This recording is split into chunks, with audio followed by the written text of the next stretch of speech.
Yo, what's up mga tol? Magandang araw sa ating lahat. Mainit na panahon sa ating lahat. Mga tol, siya nga pala, may dinala nga pala sa ating bike. Ito, natambak daw to ng ilang taon eh. Galing pa tong Pampanga, men. Dinayo pa tayo dito sa Cycling Culture PH para ipa-restore yung fixed gear na Ave Maldea. Shoutouts nga pala kay Sir James Bentahar from Pampanga. Dinayo pa tayo dito sa Cycling Culture PH para lang ipa-restore tong bike niya. Tingnan nyo naman mga tol, oh. Yung kalawang.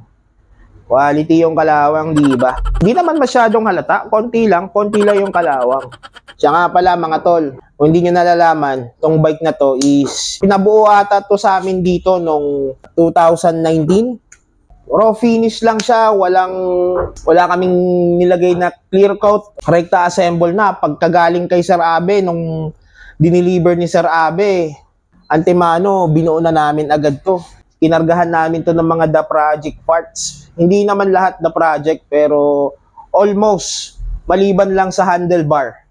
Tapos, yun nga, binuo namin 2019, nagamit pa ni Sir to eh. Parang mga end of the month na ata ng 2019 tapos biglang nagka-pandemic. So yun, di na nagamit yung bike, then natambak na hanggang sa kasalukuyan ngayon 2024. Ngayon lang ulit may isipan ni Sir na i-restore yung bike niya, bubuhayin kasi gusto niya na ulit mag-bike. Kaya dinala niya sa atin dito para pa-restore. Hindi ko lang sure mga tol kung gagamitin pa ba namin yung frame ni Sir James. Kasi nabanggit niya sa akin kahapon nung dinala niya tong bike, parang gusto niyang magpalit ng frame. Pero Ave Maldea pa rin. Ang gagawin lang, magpapagawa kami ng panibagong frame kay Sir Abe, pero mas malaki na yung clearance ng gulong. Gagawin na namin siyang track cross. And then yung fork, papalitan na rin namin yan ng The Project daw na yung malaki din yung clearance para maging track cross. Yung pagpapalitan ng frame, ito, yung kasalukuyang nakakabit, hindi ko sure kung papipinturahan pa ni Sir James or ibibenta niya. Kung ibibenta niya mga tol, nandito lang yan sa Shopee, iiwan naman yan dito. Pwede nyong puntahan, pwede kayong mag-message dito sa Cycling Culture PH kung kursunada niyo yung frame. And then, pag-usapan natin, men. Pero mga tol, ano pa lang yun hindi pa ako sure dun kung ibebenta nga ni Sir James. Ang gagawin ko muna dito, babaklasin ko muna, lilinisan ko yung mga parts, and then yung frame. And then pag-uusapan namin yung pagpapagawa ng bagong frame kay Sir Abe. Kasi gusto rin daw niyang maglagay ng brake hole dun sa brace. Tapos isi-single speed na namin to, free wheel na lang. Tapos yung handlebar nga pala nito, gagawin na naming drop bar. Tapos maglalagay kami ng brake lever na pang road bike. Tapos sa chainring ata, nabanggit niya rin sa akin, gusto niya na magpalit ng mas mababang ratio.